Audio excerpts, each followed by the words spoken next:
महामहिम राष्ट्रपति आगमन पर सजई हेउछि पुरी सहर।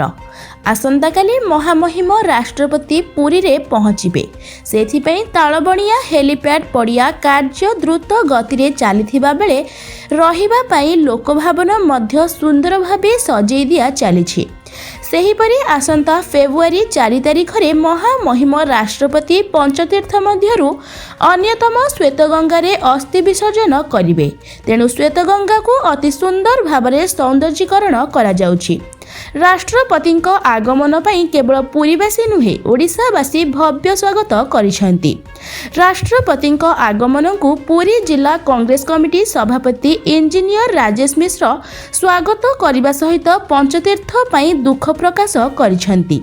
से कहिसेंती जे पंचतीर्थ केते अवहेलित अवस्था रे अछि, किंतु आज राष्ट्रपति श्वेतगंगा आसिबे बोली श्वेतगंगा सुंदर भाव में सजई दिया जाउछि। यदि पंचतीर्थ को सही भली सौंदर्यीकरण करा जाता तेबे पर्यटक तीर्थयात्री श्रद्धालु माने खुशीर सहित पंचतीर्थ बुली जाते। मो ना बाबला प्रसाद, मो पुरी जिला पारंपरिक मत्स्य मंडल सभापति। आज आमर भाग्य जे आम पुरी सहर को जगन्नाथ स्वामी दर्शन पर महामहिम राष्ट्रपति द्रौपदी मुर्मू मैडम आसुंच। तेणु आम आम तरफ आम मत्स्यजीवी समाज तरफ अशेष अशेष स्वागत जनाऊँ, धन्यवाद जनाऊँ। एवं से जो फेरबे दिल्ली को निश्चित भाव में आमर गरीब मत्स्यजीवी मान कथा निश्चित शुणे बोली आशा करुँ। दुखर विषय गतकाली जो बजेट सेंट्रल रे फेस कराला सेठी मेराइन सेक्टर पर 25,000 कोटी टका सैंक्शन कले। मात्र आमर जो पारंपरिक ट्रेडिशनल फिशरमैन कौन से अनुदान रहा ना। यहाँ दुखर विषय मुझे नेशनल न्यूज कही।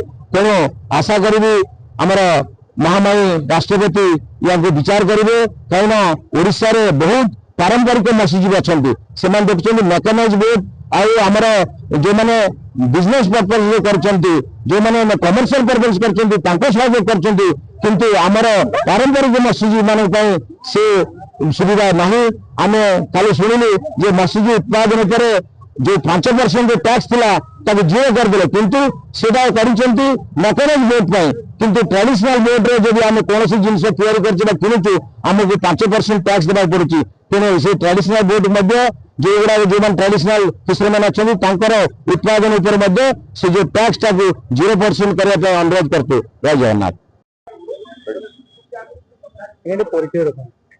मो राजेश मिश्र, पुरी जिला कांग्रेस सभापति। महामहिम राष्ट्रपति द्रौपदी मुर्मू जो अस्थि विसर्जन बर्तमान पुरी जो पोखरी जो श्वेतगंगार जो कार्यक्रम करेंगे तो कौन कहे देखो पुरीवासी तरफ मु व्यक्तिगत भाव में महामहिम राष्ट्रपति पुरी गस्त को स्वागत जनाऊँ। महामहिम राष्ट्रपति 4 तारिख सकाଳେ पिंडदान करेंगे श्वेतगंगार।